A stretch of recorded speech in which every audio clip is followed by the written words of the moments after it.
issue or it's a operator error, that is still a manual control. We don't have any, I don't think anybody has any system where it can automatically come out that it is some.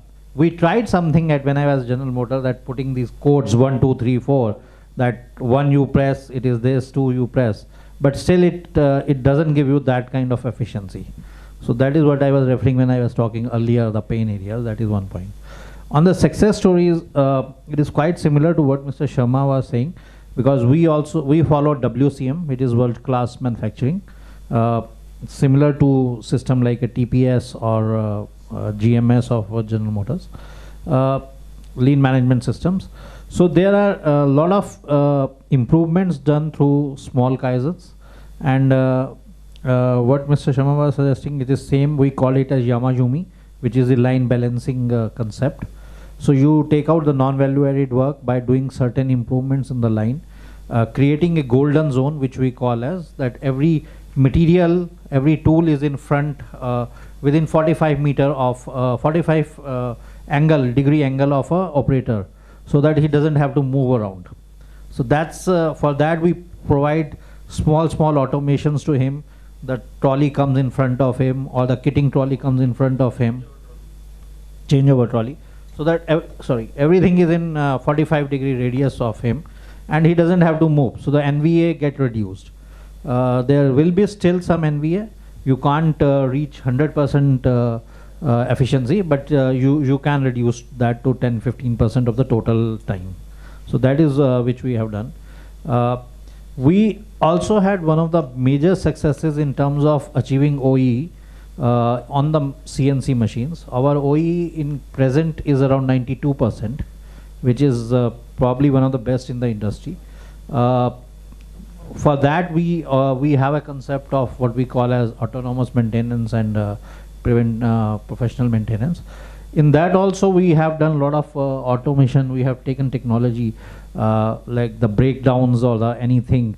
We have moved to time-based and component-based maintenance, where some of the equipment we are using for telling us the component life, so that we can replace it before it actually breaks down.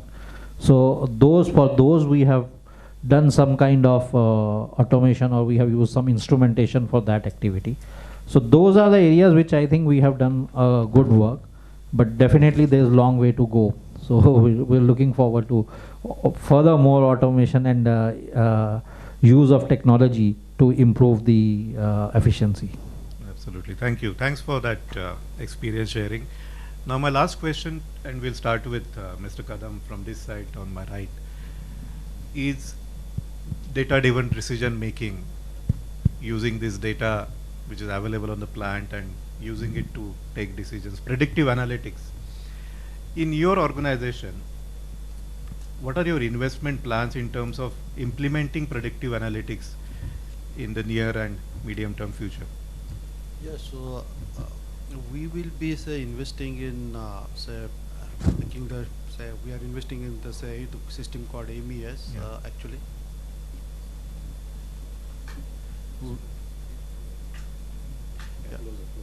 Yeah. So we are investing in one of our plant, the system called MES, wherein we try to have our integration of our SAP system along with whatever smart intelligence and real-time data what we are talking.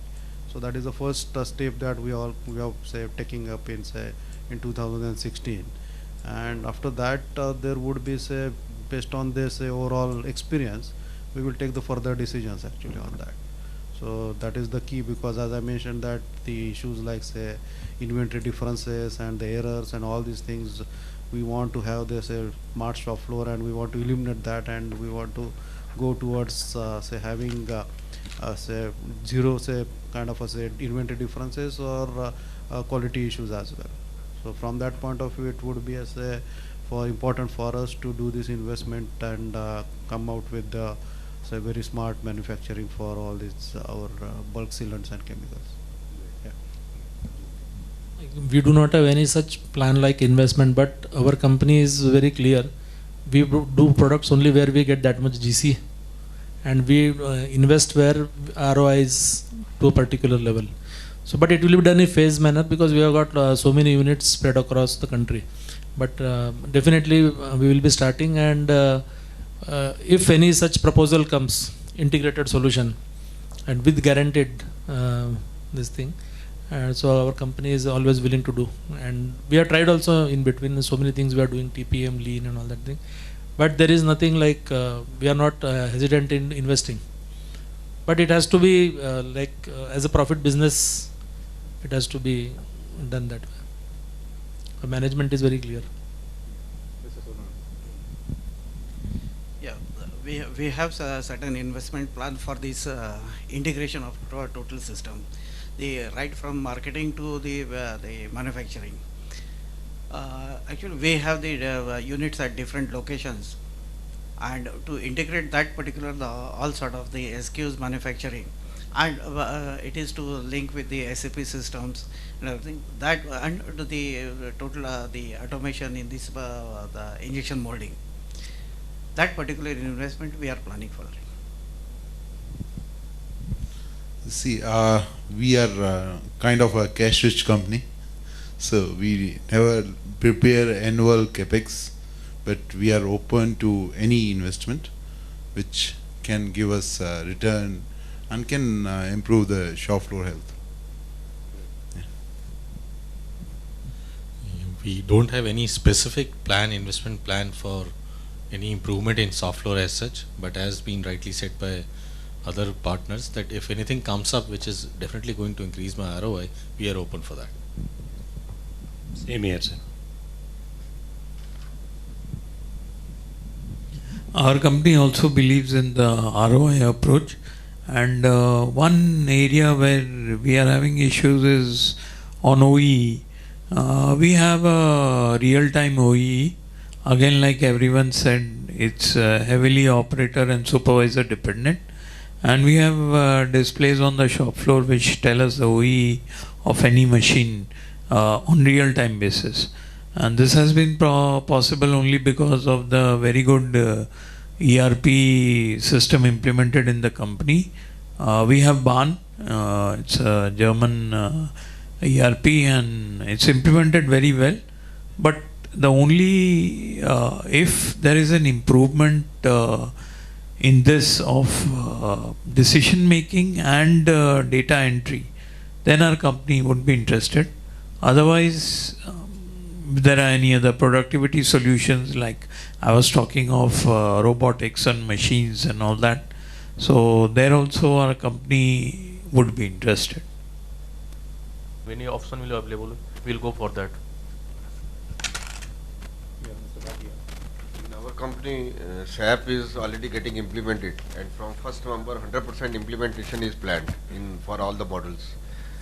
Number one. Number two is, as far as investment is concerned, there is as such no such hitch from the management. Only thing is ki if it is taken in the budget which we prepared for every financial year by February or March, then it is easy to take up that project and get it approved easily by the top management. If it comes in between, then we have to take the approval, and the paper moves to chairman, to corporate office. But if it is taken in the budget, then it becomes easy. Otherwise, there is no such plan. If ROI is there, payback period is good, then investment is not an issue. Yeah. Varunji. As far as Relaxo is concerned, we are in this testing time also growing at a very fast rate. And so as of now, capacity expansion is happening, and a lot of investments are there with respect to SAP has come in a few years ago, and it is on stabilization phase.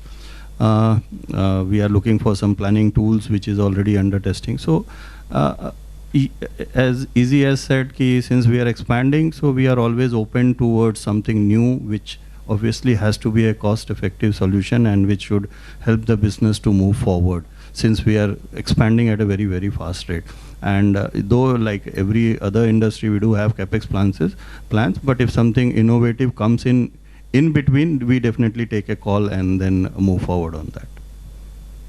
Mr. Sharma. As Shukla said, there is no foundations from management for investment, but main thing is what is the ROI. if we are doing any investment on any project, what is our calculations? So same thing, if investment done, then what is the result? Yeah, I just realized there are two Sharmas here. Yeah. So it's like, Kulkarni is in Maharashtra. Yeah.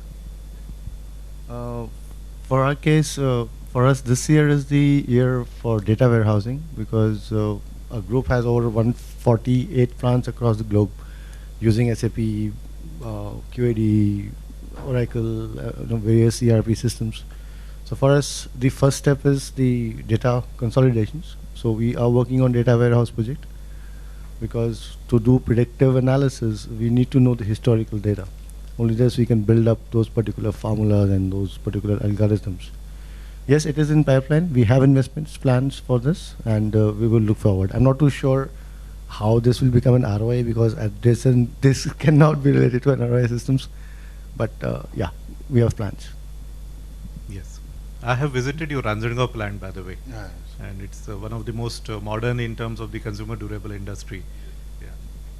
Yeah, in fact, every year we have an investment plan, especially for the productivity improvement, because with the growth potential of the market, we have plan, and every year we do some investment also. So again, it's ROI based. So whenever we have some plan, we can discuss on this issue. What answer? We do have various investment plans, especially for, if I talk about the integration or data management or production management system. So we are planning to implement Pro Planner, which is a production management system. Basically, it starts with EBOM. So any ECO is released or any new product, so EBOM gets converted to MBOM and manufacturing BOM, and then that will be converted into part for every plan for every part, and to SOP. So it will digitize everything right from the beginning. So SOP will be prepared accordingly by the system and can be displayed digitally on the shop floor. So that is one of the investment which we are doing. And other area which we are looking at is implementing a system called something called SysTrack, so that you can track from the start, beginning of the raw material or the drive line to end of the tractor, how it is moving, what efficiency it is moving. Like takt time is 2 minutes or 3 minutes, so is it really coming out at 3 minutes, or you have stoppages in between? So it will be able to track particular chassis number or particular sequence number where it is on the system, and it will also give us the efficiency management, complete efficiency management. So these are the two plans for 2016. And Saigal sir. As such, with regard to IT, we don't have any such investment plan, but our company is moving on a very fast track. We already have made a vision 2020, and we are targeting a big investment. We are already running into it. We are replacing at the plant the aging equipments and the least efficient machineries with the new improved efficiency. And with regard to IT and the technology, anything that comes for integrating with any of our businesses is most welcome, because that would be taken care in the capital budget that is being decided annually and can be done. Thank you. Wonderful. I think we deserve, all of us, a round of applause for ourselves, because on a Friday evening we all come together. So I thank again Cisco and ITP for giving this opportunity to BDB to be part of this knowledge sharing session. And now I hand it over to Vinay Duva, who will summarize the discussions and offer his closing remarks. Thank you, Manish. And first of all, I would really want to thank all of you for sharing such rich inputs, and especially for transparently sharing the challenges, pain points, and the success stories also. So although many points have emerged in the course of the discussion, but I would say 3 points have really made the mark. So since it is remains to be a highly, I would say, a manpower intensive, that is where we have seen challenges around manpower and skills, which have basically predominated the discussions. So there I think we can take a cue from the IT services industry, which have got the biggest iteration, right? It runs into 30 to 40%, where they hire every month say 5,000 kind of employees, and then maybe 10,000 would be leaving the next month. So that is how they have been kind of not only surviving but thriving. That is still, despite those challenges, they have put India on the map of the software services. So some of the learnings can be drawn from there, where they are using the techniques of how to use video for recording different lectures and trainings. And now with the kind of pervasive availability of network and the video, which is very, very cheaply available, very low cost, all devices. So that can be looked at one of the examples how we can make a kind of a video-centric portal and leverage the trained workers and record their experiences, and it can be sustained over a period of time, and new workers can be trained using that. One other example in terms of the skills and the language issues was solved by several customers by using text to voice conversion. So rather than workers going through the manual and not understanding, so it was converted into the voice recognition, so that you are able to listen to those commands in your own language or dialect. That is one of the kind of very common implementations which has been done by very large organization. One of the public case studies is Coca-Cola, where they're using Datria's voice communication system along with Cisco telephony to convert from text to kind of a voice. So that is kind of an innovative solution. Second area which emerged was majorly around handling the variants which are there and how to have production flexibility.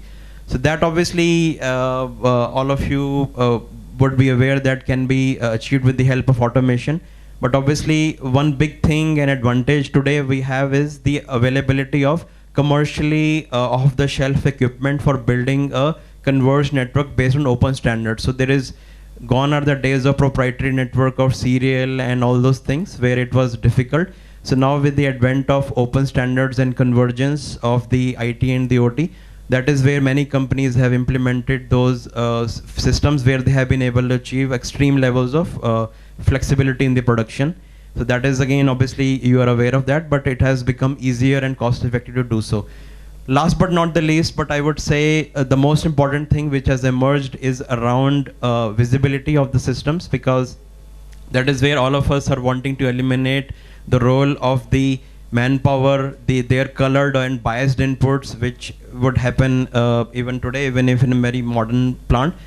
So that is where I would say, although as per the protocol, I am not supposed to share any kind of a product from Cisco, but since it has come from all of you, and I am tempted to share that, where we have evolved kind of intelligent plant framework system, which gives you all of that which you have desired. So for example, it gives you real-time information by combining the inputs which are coming from sensors from all the disparate systems, whether it is Rockwell or Siemens or ABB or Schneider or anyone else, whatever type of ERP you may be having, or whether you are having manual inputs as well, or SCADA or any type of a controller. So basically it takes the inputs from all of them, and then it basically converts that into something of an plant floor economics, because you are really interested to know that, okay, your machine or plant is profitable or not. That is what we have converted to those KPIs and metrics, where you are able to immediately see that, okay, if that particular machine is profitable, that particular assembly line is profitable, or that plant is profitable or not. So that is a level of sophistication that we have been able to achieve over here.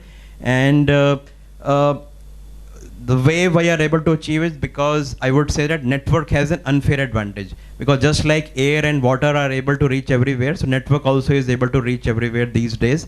And that is where we are able to bring each and every component on the shop floor across disparate systems under one ambit, and then we are able to present these kind of financial metrics to the customer. So it is definitely linked to ROI, and in many cases, even in cases where the OE was already very high, close to upwards of 70%. So there we have been able to bump it by another 10, 15, 20%. And the ROI, most of the cases, has been less than 1 year. It may sound too good to be true. However, that is why we are willing to and wanting to engage with you and share how that can be achieved. And we have already implemented in very, very large organizations as well. You name it, prominent textile, cement, pharma, automotive players in the country. And obviously coming from Cisco, so in terms of the support and all those kind of things, those are also the other added benefits which are there. So just to summarize, their solutions are definitely existing, but to basically kickstart our engagement with you, we would want to focus on helping you on building the real-time analytics visibility of the shop floor, because we really believe that we have really hit the nail where we have come out with a very, very cost-effective kind of solution, because network is something which can reach everywhere. So with that, I would conclude over here, and would really request you and look forward to engaging with you, coming to your plants and doing the surveys and discussing with you how we can be really instrumental in working with you. Once again, thanks to all of you for spending your evening, and looking forward to some kind of informal interaction after this. Thank you.